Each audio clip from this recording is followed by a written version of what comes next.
ಮಕ್ಕಳು ದೇವರಿಗೆ ಸಮಾನ ಅನ್ನುವಂತಹ ಮಾತಿದೆ. ಅದೆಷ್ಟೋ ದಂಪತಿಗಳು ಮಗುವಿನ ಭಾಗ್ಯವೇ ಸಿಗದೆ ಕಂಗಾಲಾಗಿರುವ ಈ ಕಾಲದಲ್ಲಿ ಕೆಲವರು ಹೆಣ್ಣು ಮಗು ಜನಿಸಿದೆ ಎಂದು ಸಂಭ್ರಮಿಸಿದ್ರೆ, ಇನ್ನು ಕೆಲವರು ಅದೇ ಕಾರಣಕ್ಕೆ ಅಮಾನವೀಯ ಕೃತ್ಯಕ್ಕೂ ಕೂಡ ಮುಂದಾಗುತ್ತಿರುವಂತಹ ಘಟನೆಗಳು ನಡೆಯುತ್ತಿರುತ್ತವೆ. ಇಂತಹದೊಂದು ಮನಕಲಕುವಂತಹ ಘಟನೆ ಚಿಕ್ಕಬಳ್ಳಾಪುರದಲ್ಲಿ ಬೆಳಕಿಗೆ ಬಂದಿದೆ. ಇನ್ನೂ ಜಗತ್ತಿನ ಅರಿವೇ ಇಲ್ಲದ ಕೇವಲ 13 ದಿನಗಳ ಪುಟ್ಟ ಹೆಣ್ಣು ಮಗುವನ್ನ ಸ್ವಂತ ತಂದೆಯೇ ಹತ್ಯೆಗೈದಿರುವ ಆರೋಪ ಕೇಳಿ ಬಂದಿದೆ.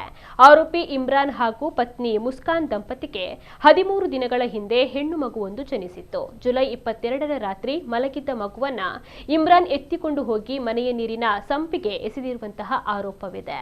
ಬಳಿಕ ತಾಯಿ ಮುಸ್ಕಾನ್ ಎಚ್ಚರಗೊಂಡು ಮಗು ಎಲ್ಲಿ ಅಂತ ಕೇಳಿದಾಗ ನನಗೆ ಗೊತ್ತಿಲ್ಲ ಅಂತ ಹೇಳಿದ್ದಾನೆ. ನಂತರ ಮನೆಯವರೊಂದಿಗೆ ಮಗುವನ್ನ ಹುಡುಕುವ ನಾಟಕವನ್ನು ಕೂಡ ಆಡಿದ್ದಾನೆ.